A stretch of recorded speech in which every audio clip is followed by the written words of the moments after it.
다 같이 사도신경으로 신앙 고백 드리도록 하겠습니다. 나는 전능하신 아버지 하나님, 천지의 창조주를 믿습니다. 나는 그의 유일하신 아들, 우리 주 예수 그리스도를 믿습니다. 그는 성령으로 잉태되어 동정녀 마리아에게서 나시고 본디오 빌라도에게 고난을 받아 십자가에 못 박혀 죽으시고 장사된 지 사흘 만에 죽은 자 가운데서 다시 살아나셨으며 하늘에 오르시어 전능하신 아버지 하나님 우편에 앉아 계시다가 거기로부터 살아있는 자와 죽은 자를 심판하러 오십니다. 나는 성령을 믿으며 거룩한 공교회와 성도의 교제와 죄를 용서받는 것과 몸의 부활과 영생을 믿습니다. 아멘. 찬송가 360장, 행군 나팔 소리에 찬송가 360장을 다 같이 부르시겠습니다.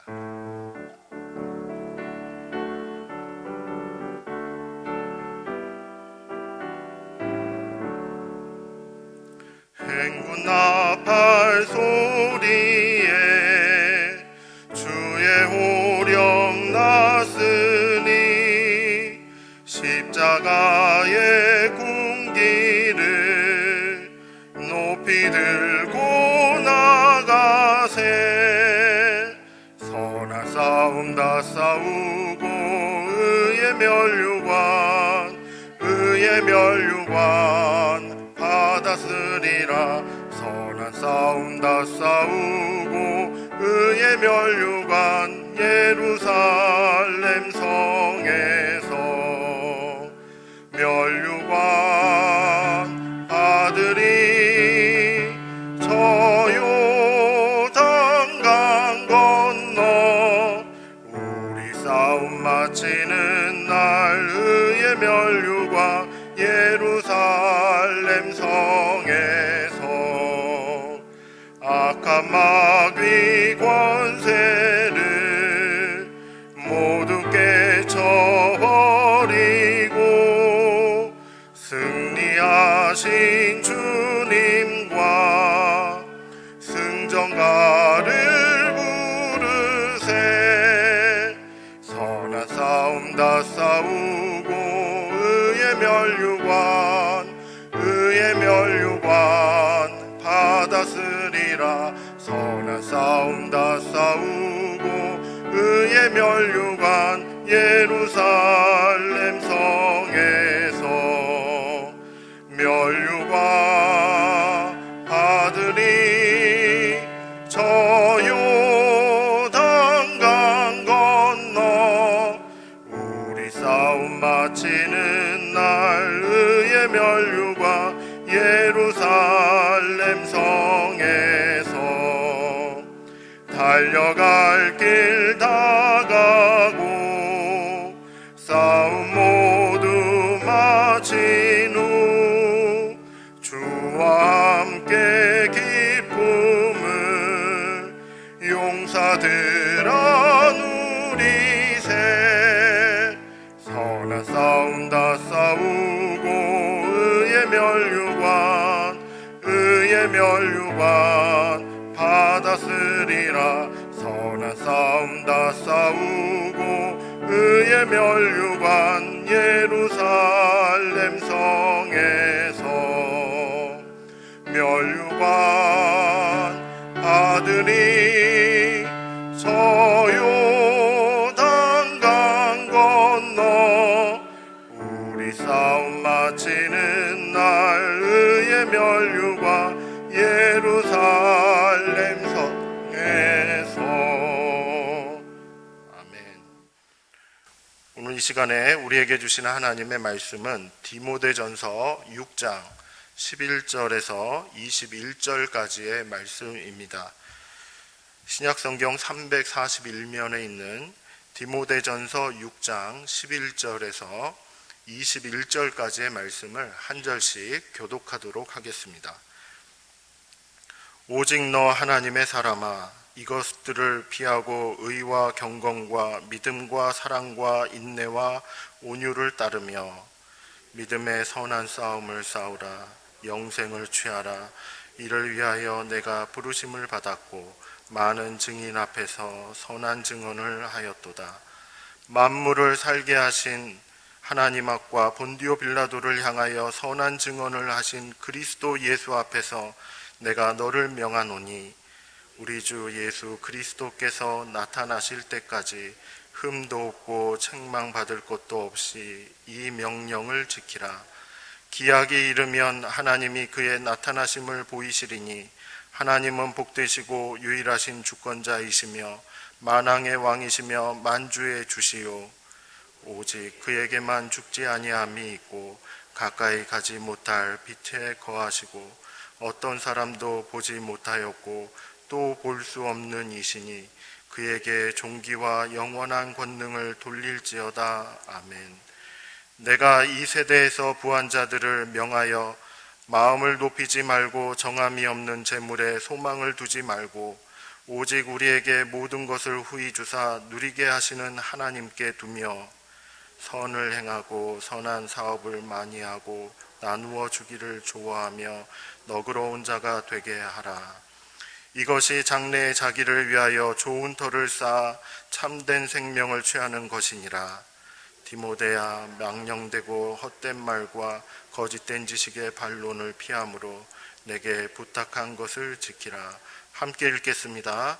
이것을 따르는 사람들이 있어 믿음에서 벗어났느니라. 은혜가 너희와 함께 있을지어다. 아멘. 이 시간 우리 자신에게 말씀하시는 하나님의 음성을 우리가 다 같이 듣고 그리고 그 뜻을 깨닫는 귀한 은혜가 이 시간 충만하기를 예수님의 이름으로 축복합니다. 아멘. 본문의 말씀은 이렇게 시작을 합니다. 오직 너 하나님의 사람아 라는 말로서 시작을 합니다. 저는 이 말을 들을 때 이런 생각이 떠올랐습니다. 나는 누구인가 라는 생각이 떠올랐습니다. 누군가가 나를 부를 때 이렇게 불러줄 수 있을까 라는 생각도 떠올랐습니다. 내 주변에는 내가 누군가를 부를 때 이렇게 부를 수 있는 사람이 내 주변에 있는가, 이런 생각도 들었습니다.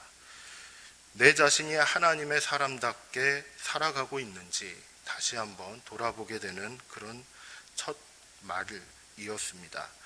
하나님의 사람답게 산다는 것은 어떻게 사는 것일까요?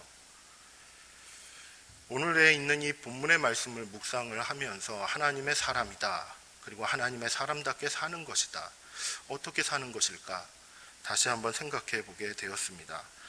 바울이 디모데에게 전한 권면이 오늘에 있는 이 본문에게 많이 나와 있습니다. 한 4가지 정도가 나와 있는데 이 권면의 말씀을 통해서 하나님의 사람답게 산다는 것이 과연 어떠한 것인지 다시 한번 정리해 보았으면 좋겠습니다.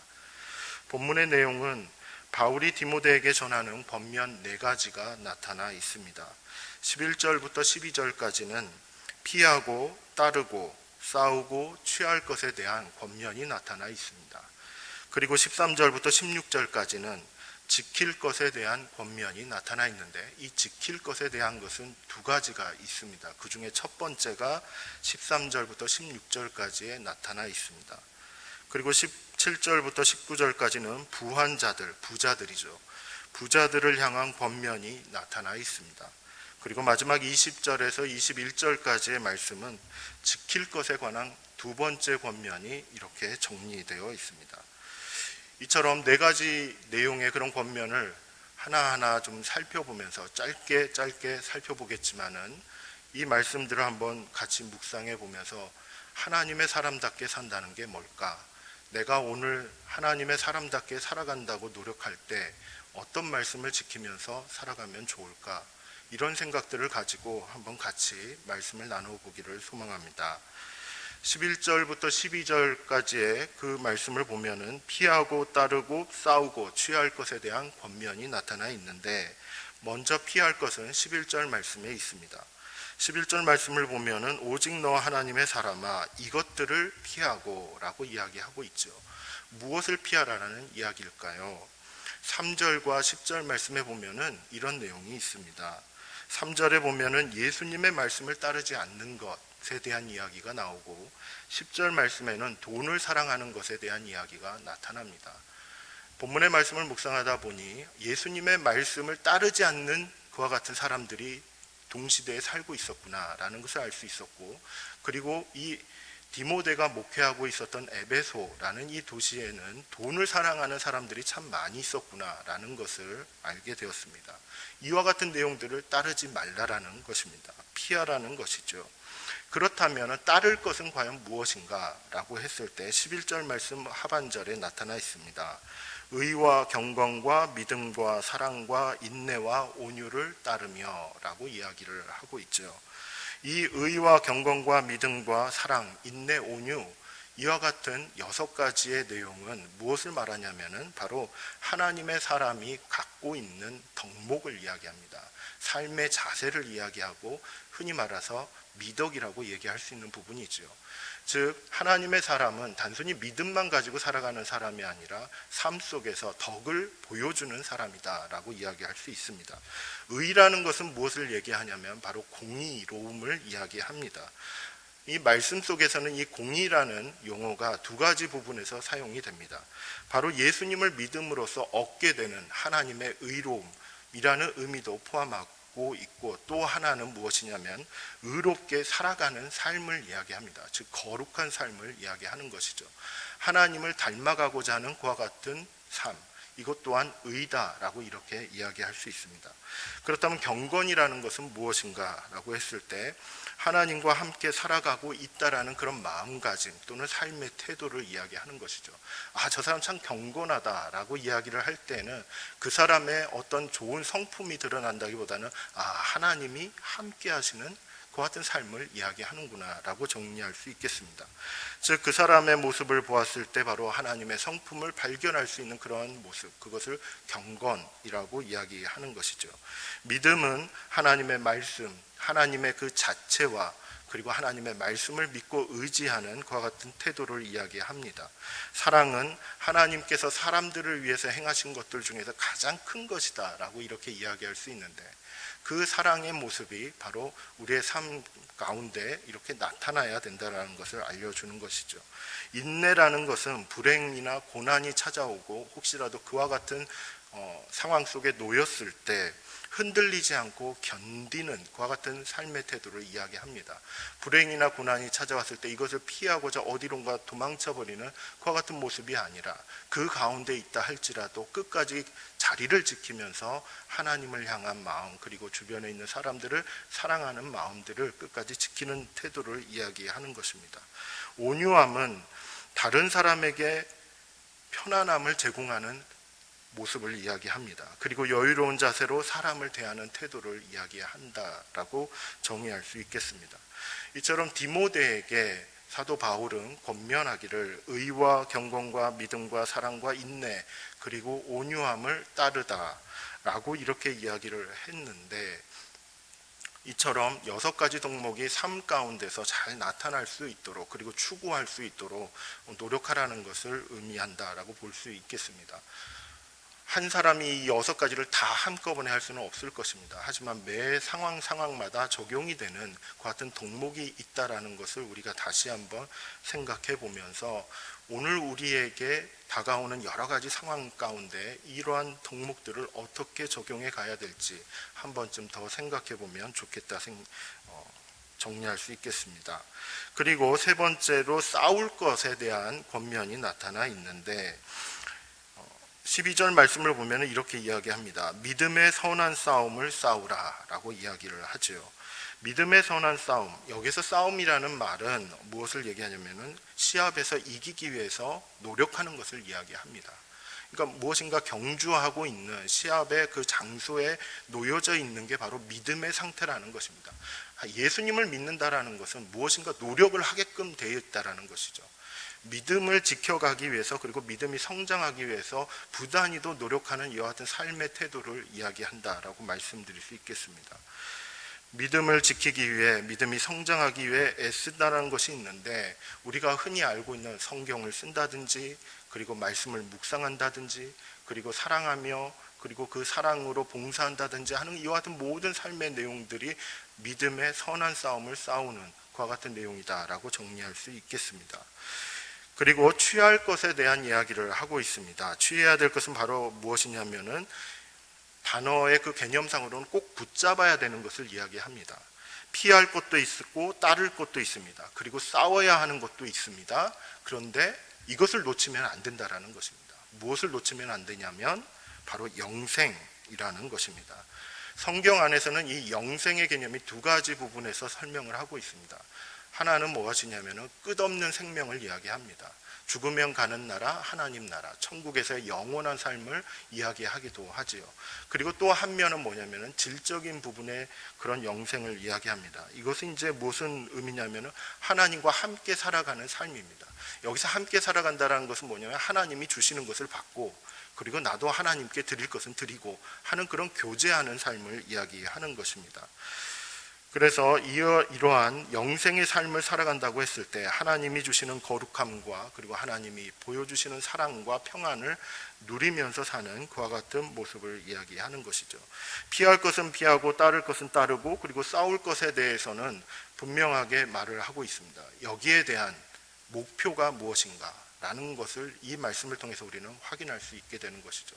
피할 때 왜 피하는가, 그리고 싸울 때 왜 싸우는가, 따를 때 왜 따르는가. 그 목표는 영생을 취하기 위해서입니다. 영생을 붙잡기 위해서 한다라는 것을 정리할 수 있겠습니다. 13절에서 16절까지의 말씀은 지킬 것에 대한 첫 번째 권면이 나타나 있습니다. 14절 말씀을 보면은 이 명령을 지키라 라고 이렇게 표현되어 있죠. 우리 주 예수 그리스도께서 나타나실 때까지 흠도 없고 책망받을 것도 없이 이 명령을 지키라 라고 전하고 있습니다. 여기서 이 명령이라는 것은 무엇일까요? 많은 학자들이 이게 이 명령이다, 저게 이 명령이다 라고 이렇게 이야기한 것들이 있습니다. 예수님의 말씀이 바로 명령이다 라고 전하는 학자도 있었습니다. 그리고 디모데가 세례를 받을 때 하나님 앞에서 그리고 사람들 앞에서 서약한 그 같은 의무사항들이 좀 몇 가지가 있었던 것 같습니다. 이것이 명령이다 라고 설명하는 사람도 있었습니다. 그리고 목회자로서 반드시 해야 되는 그런 어떤 의무적인 사항들, 이것 또한 명령이다 라고 이렇게 전하는 학자도 있었습니다. 그런데 이와 같은 여러 가지 내용들의 보다 문맥상 가장 적절하다라고 이렇게 전하고 있는 것은 바로 11절에서 12절까지 나오는 피하고 따르고 싸우고 그리고 취해야 될 것, 이것을 지켜야 된다라는 것을 이야기하는 것입니다. 듣고 흘리는 것이 아니라 이것을 마음에 품고 지키는데 언제까지 지키는가? 이것은 예수님 다시 오실 때까지 지켜야 된다라고 이야기를 하는 것이죠. 우리 주 예수 그리스도께서 나타나실 때까지 지켜야 하는 것, 그것은 바로 하나님의 명령, 하나님의 말씀이다라고 이야기하는 것입니다.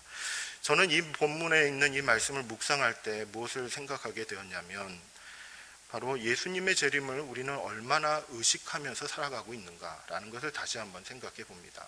정말 바쁘고 분주한 삶을 살고 있는 것이 우리의 삶입니다.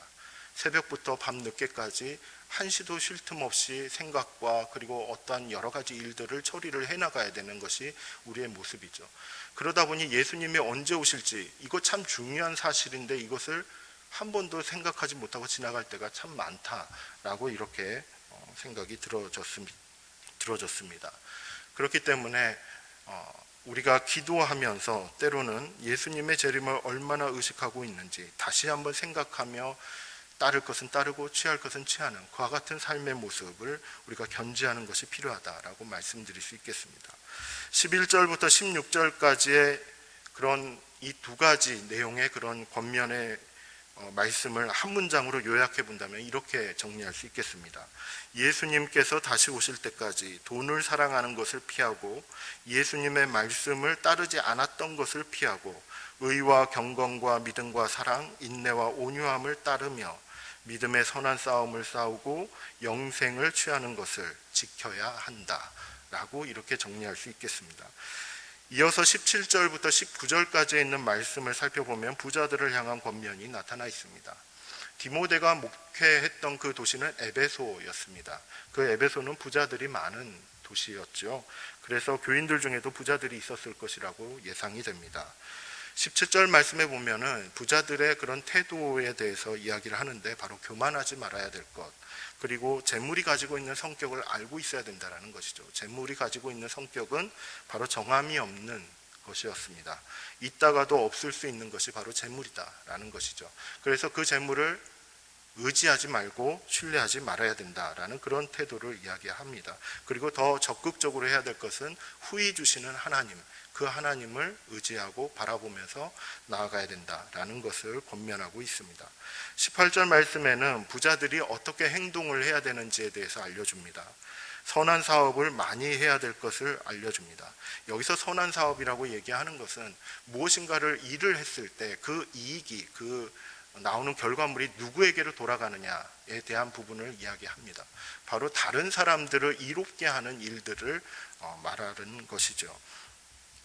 그리고 나누어 주기를 좋아하며, 이 나누어 주기를 좋아한다는 것은 바로 대가 없이 나누는 것을 이야기하는 것입니다. 그리고 너그러운 자가 되는 것을 이야기하는데, 이것은 물질뿐만 아니라 마음과 영적인 부분들까지도 함께 공유하는 그와 같은 내용을 이 말씀에서는 포함하고 있다라고 말씀드릴 수 있습니다.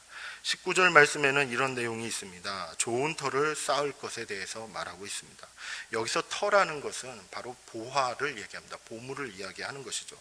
마태복음 6장 20절 말씀에 보면은 오직 너희를 위하여 보물을 하늘에 쌓아두라 라는 그런 말씀이 있습니다. 이것처럼 여기에 이제 18절 19절 말씀에 보면은 이것이 장래에 자기를 위하여 좋은 터를 쌓아라고 이렇게 이야기하는 것은, 부자들이 신경을 써야 될 부분은 바로 장래에 앞으로의 그와 같은 다가올 것에 의해서 좋은 보화들을 이제 쌓아둬야 된다라는 것이죠. 이것을 쌓는 방법은 선한 사업을 기획하고 실천하는 그와 같은 삶의 내용을 통해서 쌓을 수 있다라고 이야기를 합니다.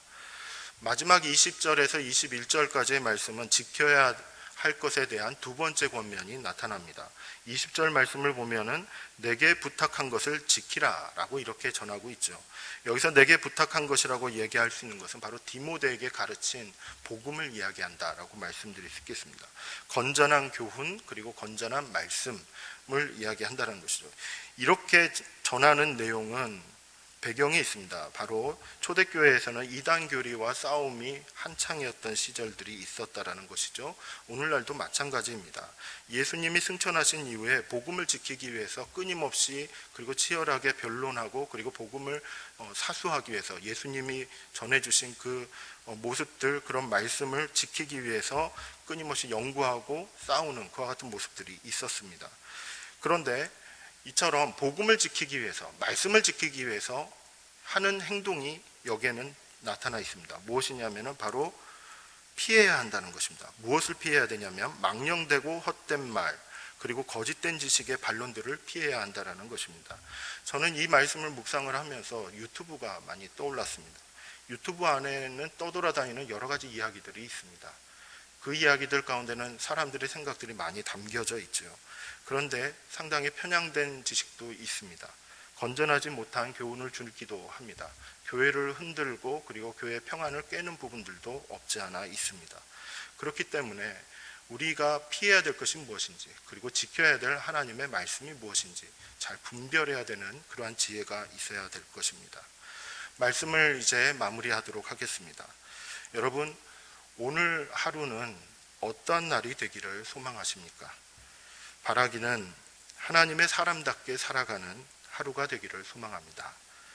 오늘 말씀을 중심으로 예수님 다시 오실 것을 기다리며 피할 것은 피하고 따를 것은 따르면서, 그리고 싸울 것은 싸우고 취할 것은 취하는 하루가 되기를 간절히 소망합니다. 내 자신이 부자이든 아니든 선한 사업에 동참하여 나누기를 좋아하고 너그러운 자가 되어서 좋은 터를 쌓아가는 그런 날이 되기를 소망합니다. 망년되고 헛되며 거짓된 지식의 반론을 피하는 날이 되기를 원하고, 하나님이 생명 바쳐서 주신 그 복음을 지키는 날이 되기를 소망합니다. 오늘 주신 말씀이 우리의 삶 가운데 이루어지는 은혜가 충만하기를 예수님의 이름으로 축복합니다. 아멘. 같이 기도하겠습니다. 오늘 하루 하나님의 사람답게 살아가게 하옵소서.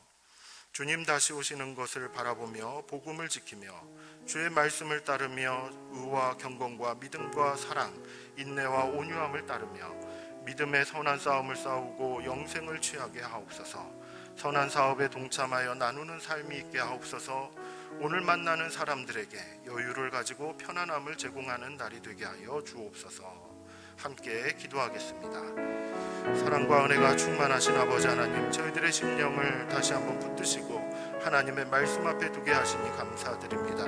하나님이 주시는 음성을 쫓아서 오늘 하루도 하나님께 드리기를 간절히 소망하오니 주의 영으로 충만하게 하여 주옵시고 주의 사랑으로 다시 한번 인도하여 주시기를 소원합니다. 하나님의 사람답게 살고자 저희들 많이 생각도 하고 노력도 하지만 여전히도 부족함을 느끼게 됩니다. 여전히도 연약함을 느끼게 됩니다. 하나님의 은혜 없이는, 하나님의 영의 충만하심이 없이는 저희들은 한시도 살아갈 수가 없겠사오니 오늘 디모데에게 하신 그 권면의 말씀들이 오늘날 저희들의 삶 가운데서도 이루어질 수 있도록 성령님 역사하여 주옵시고 도우시고 또 도와주시기만을 간절히 바라고 원합니다.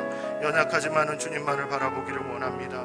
부족하기에 하나님을 의지하며 나아가기를 소원합니다. 영생을 지키고 또한 취하며 그것을 가지고 하나님과 함께 동행해가는 삶이 될 수 있도록 주님 역사하여 주시옵소서. 때로는 피해야 될 것들을 아버지 하나님 담대한 믿음을 가지고 피해갈 수 있도록 주님 저희들의 심령을 붙잡아 주시기를 원합니다. 열정을 가지고 나아가야 될 부분들 주님 열정을 가지고 나아갈 수 있도록 새 힘을 더하여 주시옵소서. 분주한 날이기에 예수님 다시 오시는 것 때로는 잊고 살 때도 있었지만 이제는 오늘 하루만큼은 예수님 다시 오시는 것을 바라보며 우리의 삶을 다시 한번 하나님 앞에 드리며 나아가게 하여 주시기를 간절히 바라오고 원합니다. 예청년부 태백 삼척 선교를 위해서 함께 기도하시겠습니다. 하나님이 주도하시는 하나님의 선교가 되게 하옵소서. 각 지교회와 아름다운 동역과 연합을 이루게 하옵소서. 준비한 사역들이 선하게 쓰임받게 하옵소서. 모든 팀원들의 안전과 건강을 지켜주옵소서. 청년들의 영혼이 살아나고 믿음을 회복하게 하여 주옵소서. 이어서 지역사회의 섬김을 위해서도 함께 기도해 주실 때 지역사회가 무엇을 필요로 하는지 알아가게 하옵소서. 지역사회를 마음에 품게 하옵소서. 이 지역을 섬기는 적절한 방법을 찾고 실천하게 하옵소서. 함께 기도하겠습니다. 사랑과 은혜가 충만하신 아버지 하나님, 주님께서 복음을 주셨고 그 복음을 전하라라고 명령하여 주셨습니다. 이 명령을 수천 년 동안 저희들은 지켜오며 또한 그 복음을 전하기 위해서 노력해 왔습니다. 오늘 이 시점에서도 아버지 하나님 복음을 전하기에 저희들 다시 한번 노력하기를 소원하오니 우리의 심령을 붙잡아 주시고 우리의 마음을 힘을 더하여 주시기를 간절히 바라고 원합니다. 특별히 예청년부에서 아버지 하나님 태백 삼척 지역으로 선교를 나아가고자 준비하고 있습니다. 준비의 막바지에 이르렀사오니 주님 예비해 주신 은혜와 사랑으로 더하여 주옵시고 담대한 믿음을 더하여 주옵시고 하나님이 함께 하시고 동행하시는 그 믿음을 새롭게 가지고 주님 나아갈 수 있도록 역사하여 주시기를 소원합니다. 아버지 하나님, 주님은 살아계신 하나님이시기에 아버지 하나님 저희들 다시 한번 주님과 동행할 때 그 놀라운 살아계심을 경험하기를 소원합니다. 태백 삼척 이 지역에도 하나님의 역사가 나타나게 하여 주옵시고 하나님의 살아계심을 경험하며 공유하며 그 안에서 하나님을 높이는 귀한 윤회의 시간, 영광의 그와 같은 시간들을 주님 허락하여 주시옵소서. 우리가 살아가고 있는 이 지역사회도 주님 참으로 긍휼히 여겨주시고 아픈 부분들이 있습니다. 품고 치유할 수 있도록 주님 역사하여 주실 때 하나님의 영이 임하는 참으로 우리의 교회가 이 지역사회를 품고 나아갈 수 있는 귀한 교회로 다시 한번 일어서는 은혜를 더하여 주옵소서. 때로는 저희들의 삶이 아버지 하나님 이 지역 안에서 살아간다고 했을 때 아버지 하나님 주님의 영광을 드러내는 저희들의 삶이 되게 하여 주옵소서. 사랑과 은혜가 충만하신 아버지 하나님, 오늘 하루를 하나님께 맡깁니다. 우리의 갈 길을 인도하여 주옵소서. 성령으로 충만하고 말씀으로 충만한 날이 되게 하여 주옵소서. 바쁘고 분주한 일정을 살아가는 우리로 하여금 영적으로 무디어지지 않도록 우리의 심령을 깨워 주옵소서. 오늘 주신 말씀이 우리 삶 속에 이루어지도록 주님 역사하여 주옵시고 하나님 주신 음성을 따라서 순종하는 삶이 되게 하여 주옵소서. 예청용부 선교 준비 그 모든 과정들 가운데서도 예배해 주신 은혜를 부어 주옵시고, 오늘 하루 우리의 섬김과 삶을 통해 이 지역이 하나님의 영광을 보는 은혜를 허락하여 주옵소서. 여호와는 내게 복을 주시고 너를 지키시기를 원하며, 여호와는 그 얼굴을 내게 비추사 은혜 베푸시기를 원하며, 여호와는 그 얼굴을 내게로 향하여 드사 평강 주시기를 원하노라. 아멘.